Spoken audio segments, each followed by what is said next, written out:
अपनी आंखों के तारे से दूर हो जाओगे। अपने धर्म रक्षक पुत्र के वियोग में तरस तरस कर मरोगे तुम। मुझे आप नहीं, राम चाहिए, राम चाहिए।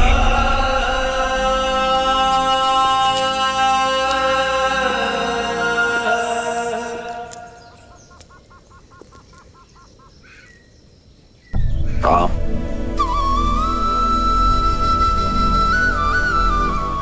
मैं आपसे नहीं पूछूंगा पिताश्री कि आपको क्या हुआ है, क्योंकि आपकी व्यथा मैं समझता हूं। ये जान के प्रसन्नता हुई कि तुम मेरी व्यथा समझते हो। किंतु ब्रह्मर्षि विश्वामित्र एक पिता से नहीं, एक राजा से सहायता मांगने आए थे पिताश्री। मत भूलो कि राजा होने के साथ साथ मैं एक पिता भी हूं। क्या राजा होने का यह अर्थ है कि मनुष्य अपने पिता होने की भावना को मिटा दे? क्या एक मनुष्य होना मेरा अपराध है? क्या मेरा पिता होना अपराध है? यदि तुम मेरे स्थान पर होते तो राजा बनते या पिता? मैं एक पिता का धर्म निभाता पिताश्री। अपने पुत्र को परीक्षा की आग में भेजता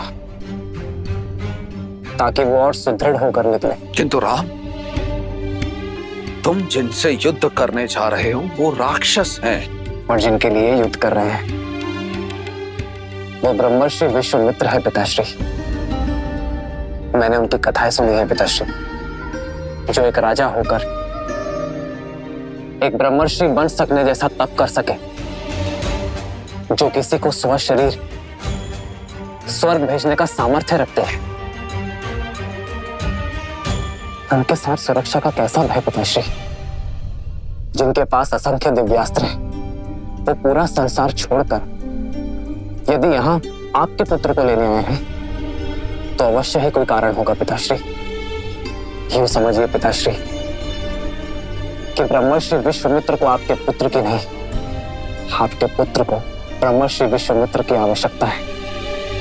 किंतु राम, तुमने भारत के जाने के उपरांत कहा था तुम मेरे साथ रहोगे।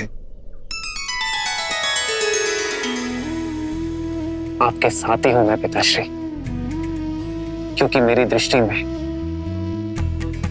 महाराज दशरथ धर्म और वचन का दूसरा नाम है और मैं उस नाम के साथ हूं।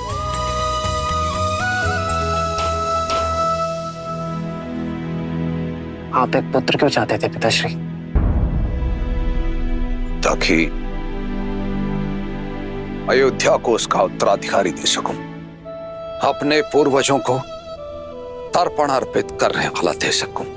तो यदि आज आपने मुझे ब्रह्मर्षि विश्वामित्र के साथ जाने से रोका, रघुकुल का वचन तोड़ा, तो क्या मैं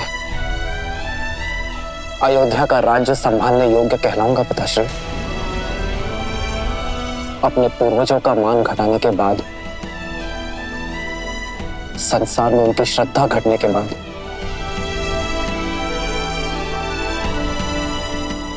क्या मैं उनका श्राद्ध कर पाऊंगा पिताश्री? मैं आपका पुत्र हूं पिताश्री।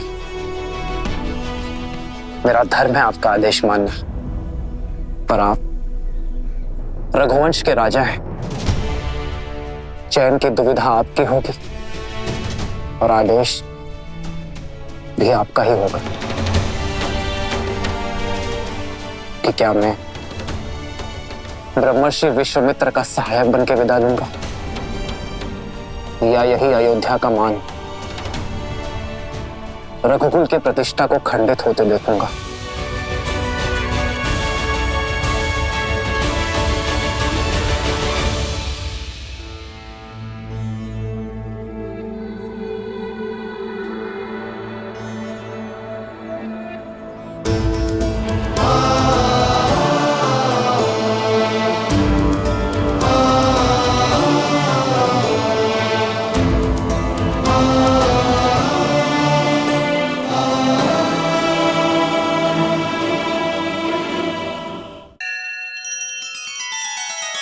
श्री रामचंद्र कृपालु भजु मन हरण भव भय दारुणम् नव कंज लोचन कंज मुख कर कंज पद कंजारुणम् सिया राम सिया राम सिया राम सिया राम। आदर्श और मर्यादा की है ये कथा महापावनम काट मद श्री से मिला दे श्रीमद् रामायणम श्रीमद् रामायणम सिया राम सिया राम सिया राम सिया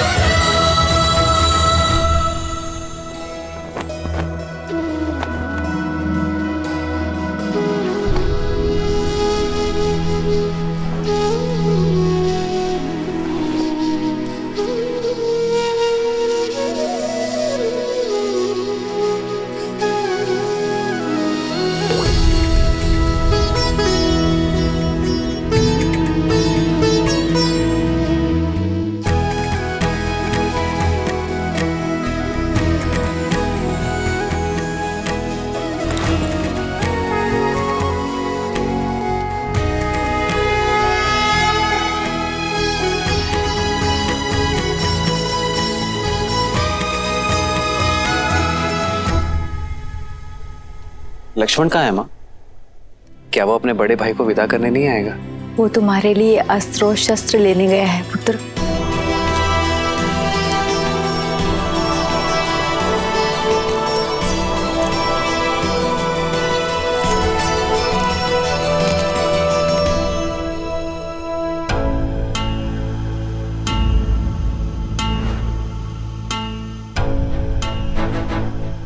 ये क्या है लक्ष्मण? ये दो धनुष? अब दो योद्धा एक धनुष से कैसे लड़ेंगे भैया? दो? केवल मैं जा रहा हूं लक्ष्मण। क्यों भैया? आप पिताश्री के वचन का मान रखें और मैं अपनी माता सुमित्रा के उस वचन को भंग कर दूं कि मैं सदा आपकी परछाई बनकर रहूंगा।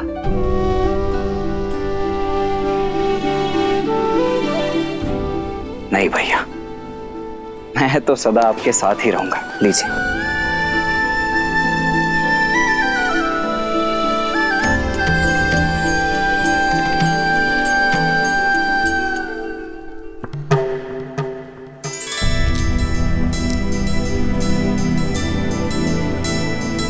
क्षमा करें गुरुदेव, मुझे ज्ञात है कि आपने पिताश्री से केवल भैया राम को ही मांगा है, किंतु मैं सबको बता दूं कि मेरे भैया राम और मैं, उनका अनुज लक्ष्मण एक दूसरे से भिन्न नहीं है।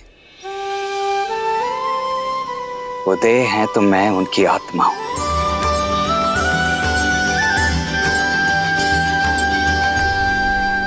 उद्दंडता के लिए क्षमा चाहता हूं, किंतु आत्मा के बिना देह आपके किसी काम की नहीं।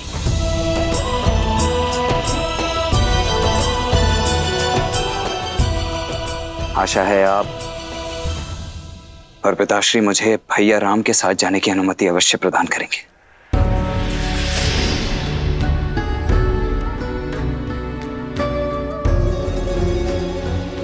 देखकर ही प्रतीत होता है कि लक्ष्मण अपने बड़े भैया का कवच है। राम तो युद्ध के लिए मेरे साथ जा रहा है, परंतु उसका कवच उसके साथ जाएगा अथवा नहीं, ये निर्णय और ये चयन दोनों ही मात्र आपके होंगे।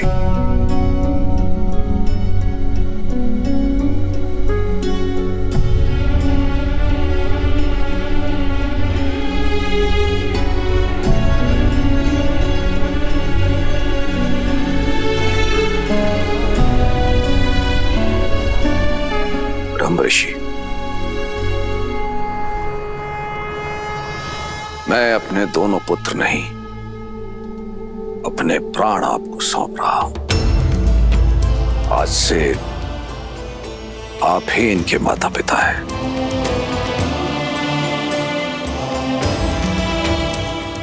महाराज, आप अपने नेत्र मुझे दे रहे हैं। ये नेत्र अब जो मार्ग प्रशस्त करेंगे वो मात्र इनके लिए नहीं, अपितु सारे संसार का दृष्टिकोण बदल देगा।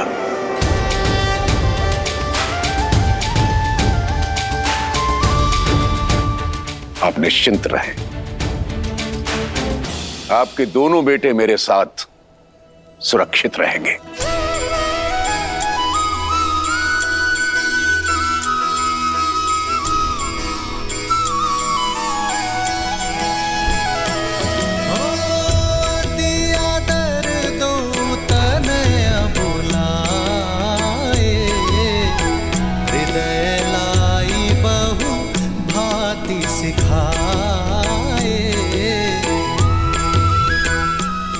पिताश्री का ध्यान रखना मां।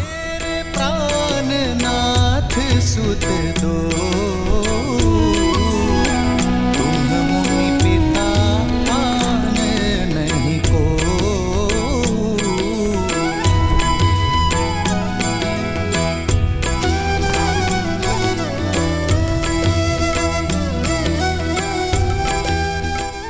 मैं लक्ष्मण का ध्यान रखूंगा सुमित्रा मां। जहां राम साथ हो वहां मुझे लक्ष्मण की चिंता क्यों रहेगी पुत्र? रघुकुल का मान बढ़ाना।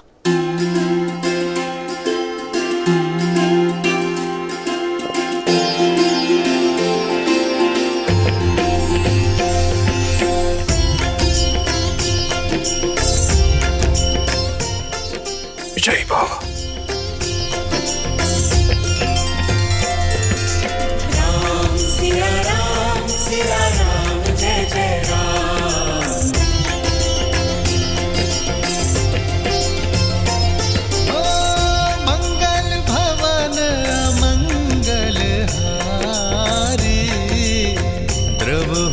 दशरथ अजर विहार। अपना ध्यान रखना पिताश्री।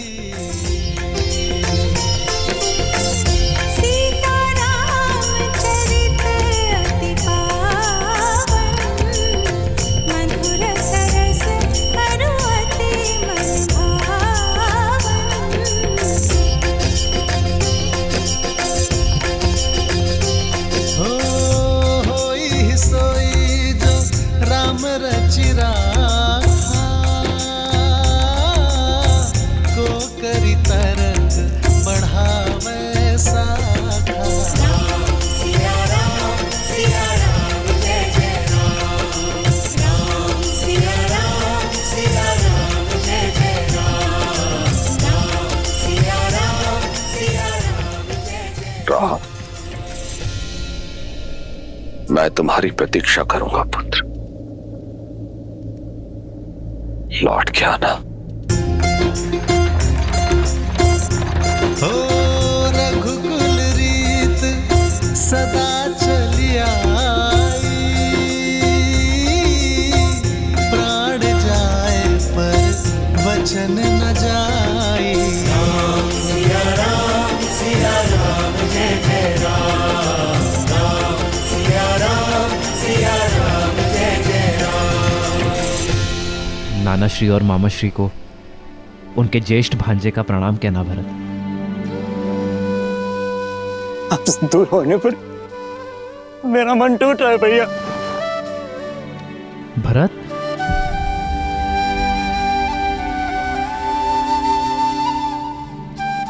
शांत हो जाओ भरत।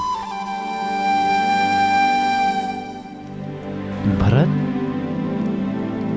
मेरा मन गर्वित है भरत। मेरा छोटा भाई पहली बार कोई उत्तरदायित्व मेरे बिना उठाने जा रहा है। शत्रुघ्न जी भैया, अपना और भरत का ध्यान रखना। प्रस्थान करो भरत। लक्ष्मण,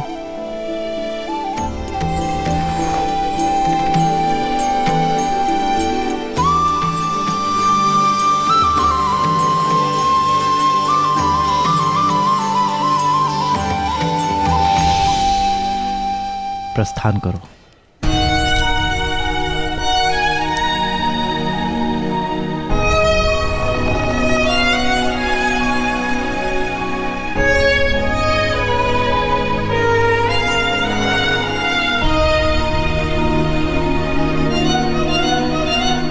भैया ऋषि विश्वामित्र के साथ जाने के लिए परिवार से विदा लेते समय तो आपने तनिक भर का भी विचार नहीं किया, किंतु भरत भैया और शत्रुघ्न से विदा लेते समय आपकी दृष्टि उनसे हट ही नहीं रही। कर्तव्य के पथ पर विदाई भी सुख देती है लक्ष्मण। अपने छोटे भाई को बड़ा होते देखने का आनंद तुम्हें भी लेना चाहिए।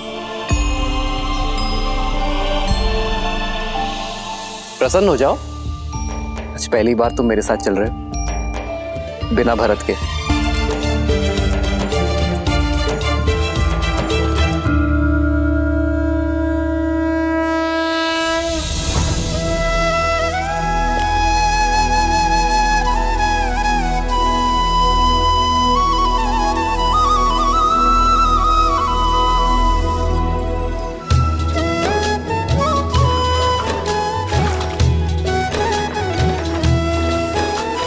प्रियजन से दूर होना भारी मन का द्वंद, पर बिछड़ न कर्तव्य के लिए एक वीर का आनंद।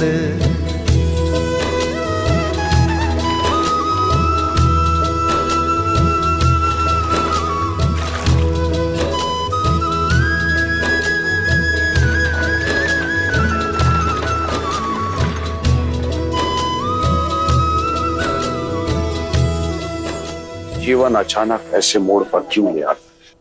वर्षों के उपरांत संतान की प्राप्ति हुई, किंतु उसके बाद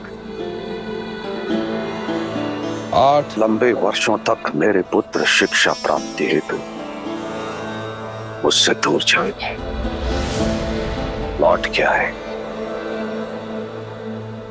कुछ ही क्षण उनके साथ बिताए और फिर से पुत्र वियोग एक बार फिर मेरे सामने उठ खड़ा हुआ है।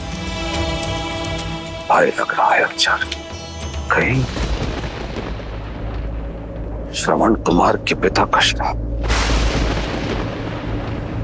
अपने लक्ष्य की ओर तो नहीं बढ़ रहा?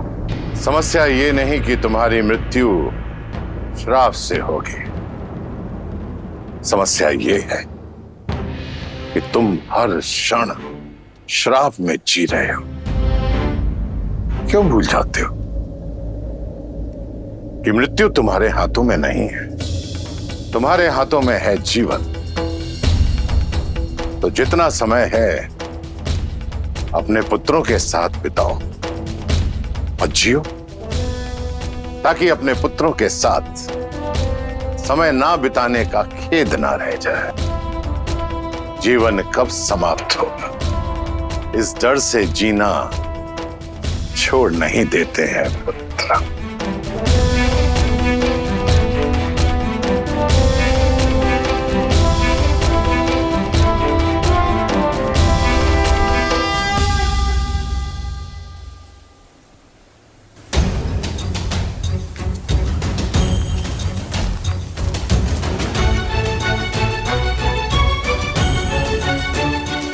भैया भैया सुनिए ना, आपको ज्ञात है क्या हम जा कहाँ रहे हैं? तुम स्वयं पूछ लो उनसे। मैं नहीं, ठीक है। थक गए क्या दशरथ नंदन? जी आचार्य, नहीं तो भैया चलिए ना, आइए।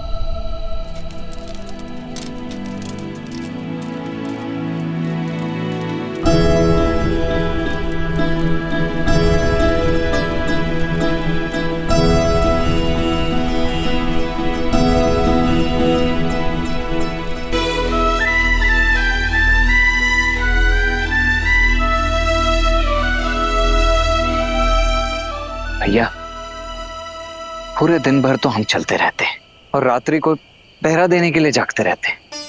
ना भोजन है ना जल है। ये गुरुदेव हमसे चाहते क्या है? कोई कारण अवश्य होगा लक्ष्मण। यदि कार्य सरल होता तो गुरुवर इतनी दूर चलकर अयोध्या नहीं आते।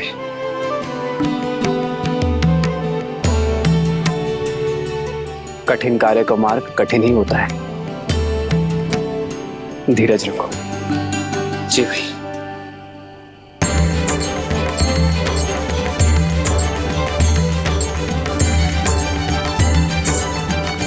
गुरुदेव, जलाशय।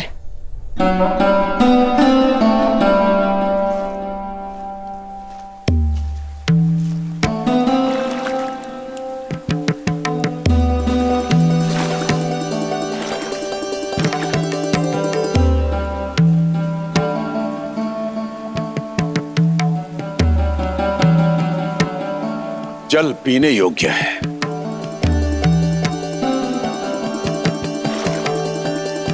पी नहीं सकते।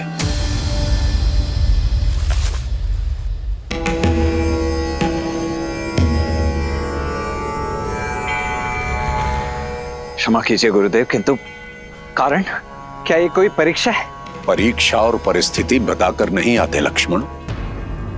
मैं तुम दोनों को जिस कार्य के लिए लेकर आया हूं वो कार्य बड़ा ही दुष्कर है। देखना चाहता हूं कि तुम इस कार्य को सिद्ध करने में सक्षम हो अथवा नहीं। असुरों के साथ युद्ध कई दिनों तक चल सकता है। यदि भूखे प्यासे रहकर उनसे लड़ने में सक्षम नहीं हो तो जल पियो और लौट जाओ।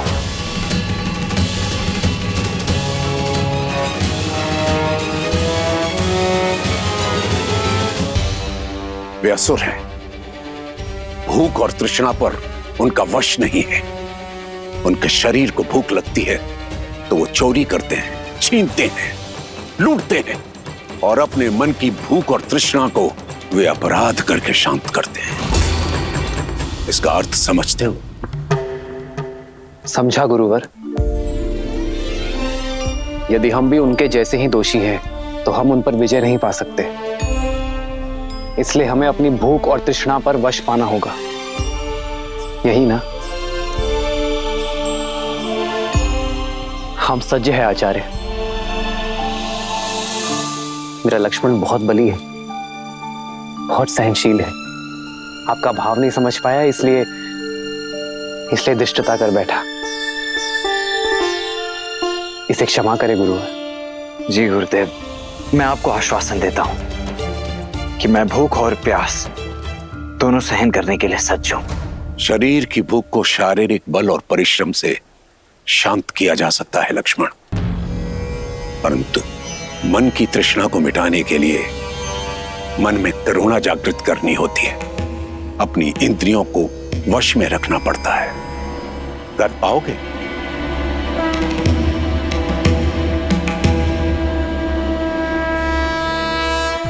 तो फिर चलते हैं। गंतव्य तक पहुंचने में और 4 दिन लगेंगे।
विश्वामित्र के साथ श्री राम और लक्ष्मण अपनी यात्रा पर आगे बढ़ रहे थे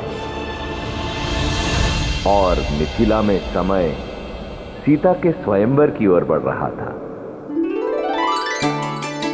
विश्वास नहीं होता, सीता दीदी के स्वयंवर के निमंत्रण पत्र जा रहे हैं।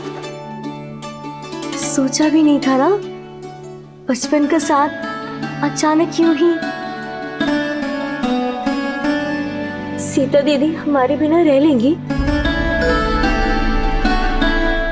माँ भी तो अपना मायका छोड़कर यहाँ रहती है ना,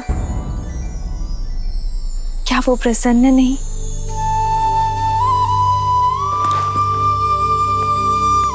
सीता दीदी चौपड़ खेले इस समय? जितना समय यहाँ पर हो खेल लो ना दीदी। जब ससुराल चले जाओगी तो हम तीन कैसे खेलेंगे?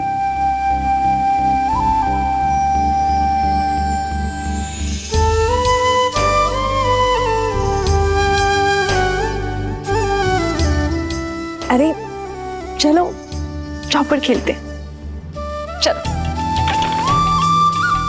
तुम इतना क्यों हंस रही हो? क्योंकि सीता दीदी कहीं नहीं जाने वाली। अब ज्येष्ठ पिताश्री ने नियम ही कुछ ऐसे रखे हैं। जिस शिव धनुष को सैकड़ों लोग मिलके केवल हिला पाते हैं, उसे कौन तो उठाएगा और कौन प्रत्यंचा चढ़ाएगा? तर्क तो उचित है, पर फिर सीता दीदी ने कैसे उठा लिया था? हाँ दीदी बताओ ना, जब आपने शिव धनुष उठाया था तो क्या था आपके मन में? नहीं जानती, बस इतना स्मरण है कि मेरे मन में ना तो कोई भय था और ना कोई भार। केवल महादेव से प्रार्थना थी कि हमारी गेंद वापस लौटा दे। और महादेव तो भोलेनाथ है ना, यदि मन में आभार हो तो महादेव दुलार देंगे ही। हाँ, और वो वर भी देंगे जो उनका धनुष उठा के आपको ब्याह ले जाएगा।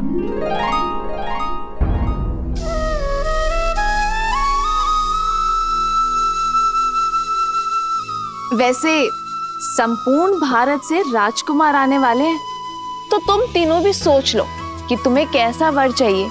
क्या पता मेरे साथ साथ तुम्हारी खोज की भी अंत हो जाए। कितना अच्छा होगा ना यदि ऐसा हो तो। जैसे हम चारों बहनें आज जीवन यहाँ रही हैं, वैसे ही हम चारों का विवाह एक साथ हो, एक ही घर में। हाँ, तब तो हम प्रतिदिन चौपड़ खेलेंगे। हाँ, इससे उत्तम तो और कुछ हो ही नहीं सकता। लो, मैं तो सच में जीत गई। कितना शुभ संकेत है ना। यदि महादेव ने चाहा तो हम चारों बहनें आनंद से ऐसे ही एक ही घर में रहेंगी। कितना शुभ मन है ना सीता का। हर एक के मन में आशा जगा देती है। ऐसी गुणवान स्त्री को तो श्री राम ही मिलेंगे ना। यही तो भाग्य अपना खेल खेलता है देवी। ऐसा हो ये आवश्यक नहीं, क्योंकि एक और कन्या भी थी जिसकी सोच देवी सीता जैसी ही पवित्र थी, अत्यंत गुणी भी थी, परंतु उसके प्रारब्ध में कुछ और ही लिखा था। कौन? महान शिल्पकार मयासुर की पुत्री मंदोदरी।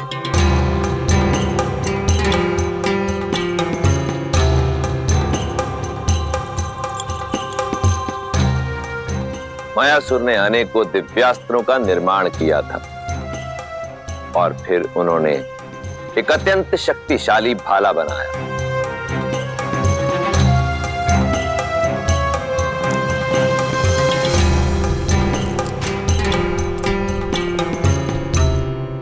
बड़ा तेजवान और दृढ़ भाला बनाया है पिताश्री।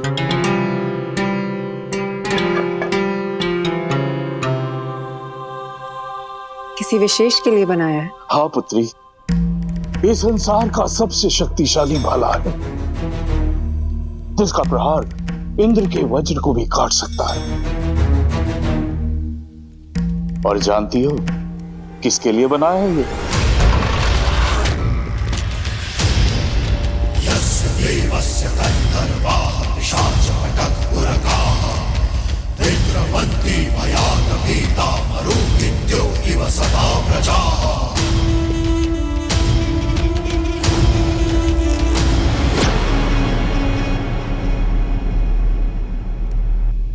तुम? मैं लंकेश दशानन रावण। मायासुर,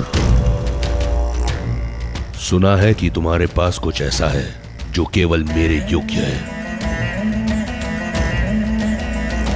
तो लेने चलाया अद्भुत अस्त्र। ये अस्त्र मैं तुम्हें नहीं दे सकता दशानन। दशानन ये भाला लेने नहीं आए हैं पिताजी।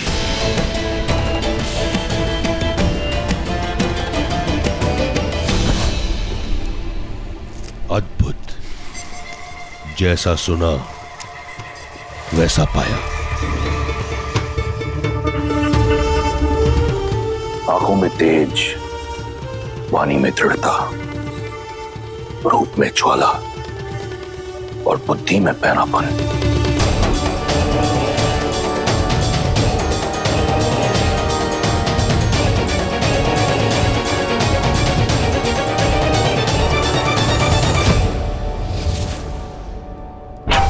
तुम ही मुझे वो पुत्र दे सकती हो जो मेरा अधूरा स्वप्न पूरा करेगा,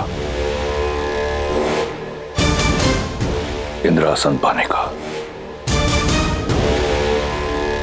नहीं, मेरी पुत्री का हाथ मैं तुम जैसे आतताई के हाथ में नहीं दे सकता। वीर भोग्य वसुंधरा मायासुर, जिसके पास बल है उसी का आज उसी का कल है, और दशों दिशाओं में दशानन से अधिक बली कोई नहीं। एक वृक्ष शिल्पकार के कंठ पर भाला रखकर धमकाना, ये कहां का बल है दशानन?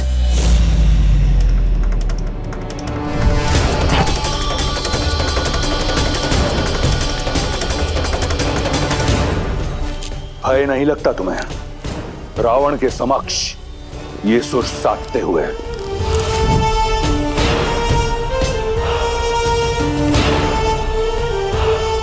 कदाचित तुमने मेरे बारे में सुना नहीं। सुना है ना कि आप दूसरों से उनकी संपत्ति छीन लेते हैं, विवशों से प्राण और स्त्रियों से उनका सम्मान छीन लेते हैं। सब सुना है मैंने। सावधान मंदोदरी, स्त्री की लाज भंग करने का पाप आप कई बार कर चुके हैं। आज स्त्री हत्या का पाप भी अपने सिर चढ़ा लीजिए। पुत्री,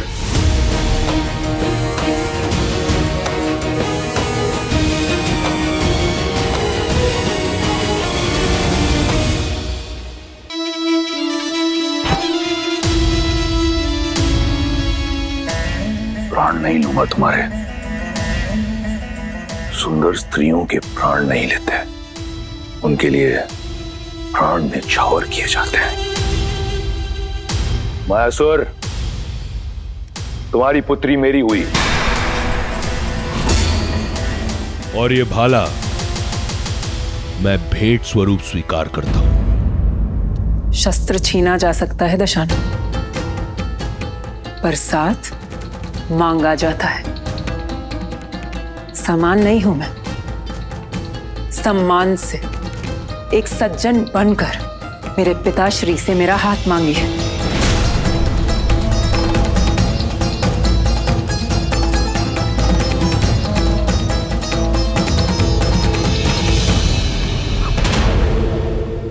असुर महाशिल्पी मायासुर, मैं स्वर्ण लंका का स्वामी दशानन ये स्वीकार करता हूं कि मेरी लंका के स्वर्ण में इतनी चमक नहीं जितना आपकी पुत्री के तेज में है। आपकी पुत्री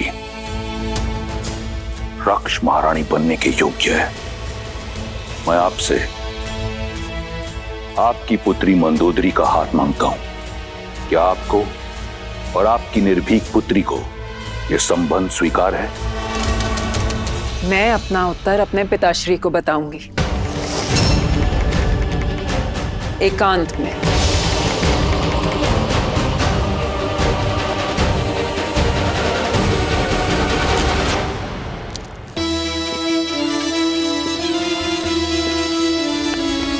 पिताश्री, पिताश्री उठे, उठे। पिताश्री।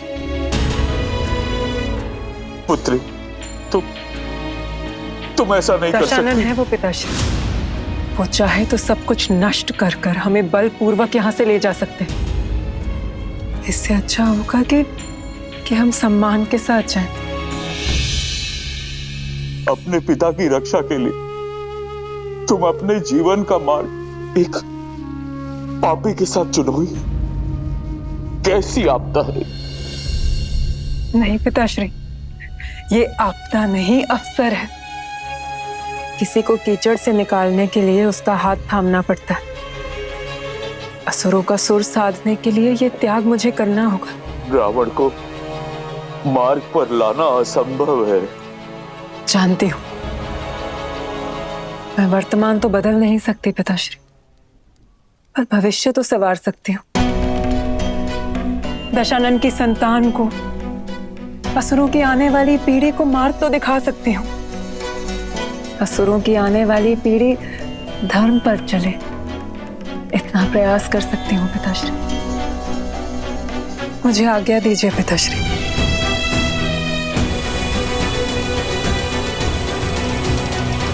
रावण और मंदोदरी का विवाह हुआ। जहां एक और मंदोदरी ने अपनी आहुति दी असुरों के भविष्य के लिए, वहीं दूसरी ओर रावण एक शक्तिशाली शस्त्र पाना चाहता था।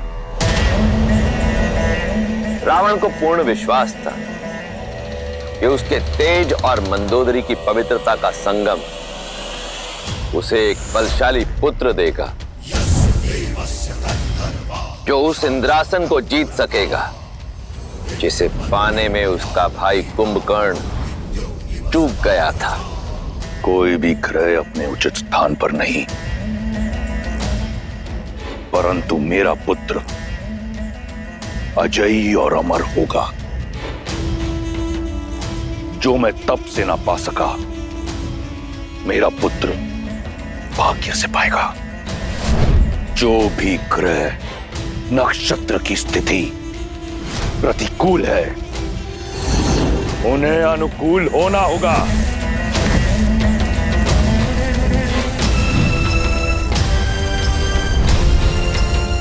यही है लंकेश का आदेश।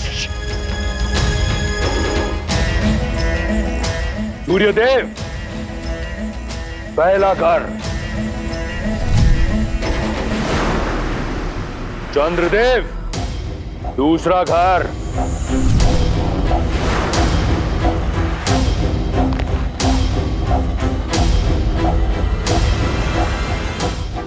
रावण ने अपने बल और भय के प्रताप से सभी ग्रहों को अपने पुत्र की कुंडली में अनुकूल परिस्थिति में आने के लिए विवश कर दिया।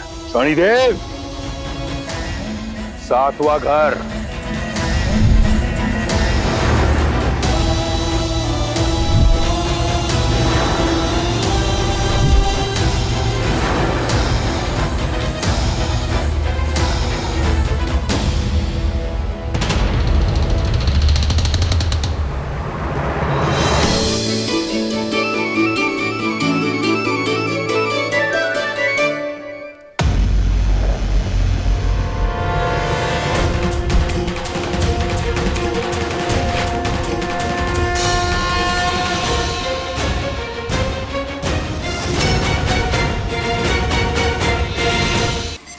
शनि मेरी आज्ञा का उल्लंघन करके 8वें घर में चले गए तुम।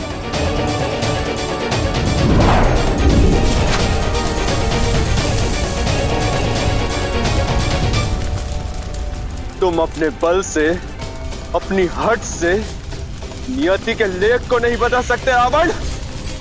तुम्हारे पुत्र की कुंडली पर और तुम पर मेरी दृष्टि पड़ चुकी है रावण।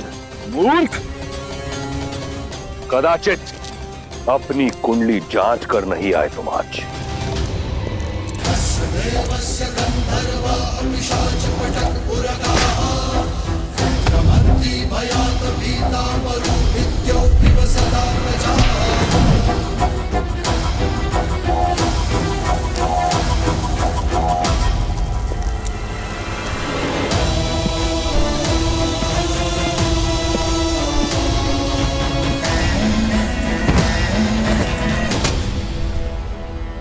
आज से तुम यही मेरे चरणों में रहोगे, जहां सदैव तुम्हारी दृष्टि नीची रहेगी, ताकि दृष्टि उठाकर ना तुम लंका देख सको और ना लंकापति का पुत्र।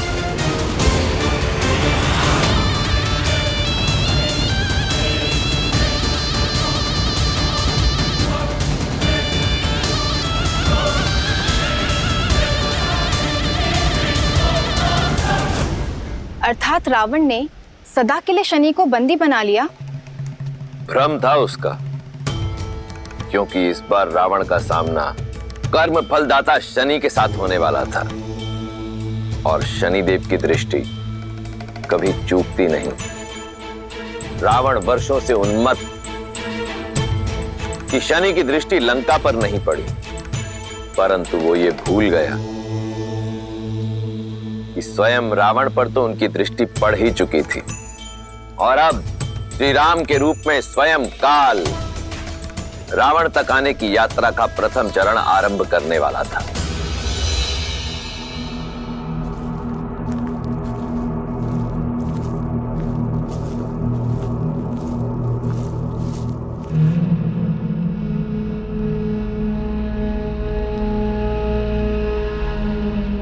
बड़ा ही भयावह वन है ये। यहाँ का वातावरण ही बता रहा है कि अवश्य ही राक्षसों का गढ़ होगा ये। राक्षसों का नहीं लक्ष्मण, राक्षसी का।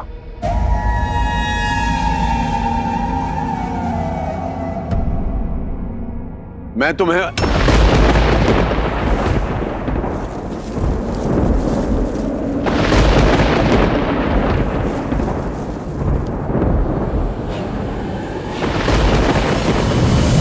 भैया, कौन आया है मेरे वन में? कौन? कोई ब्राह्मण तो नहीं?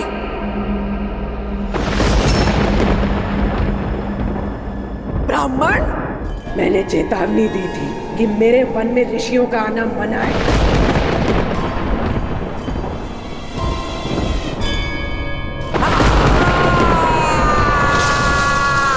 अब तुम सब अपनी मृत्यु के लिए सज्ज हो।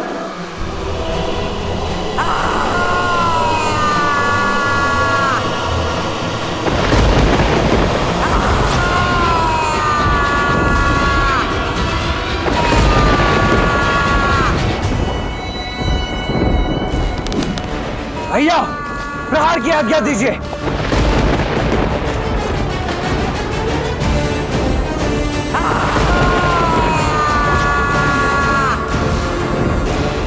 आज्ञा दीजिए भैया।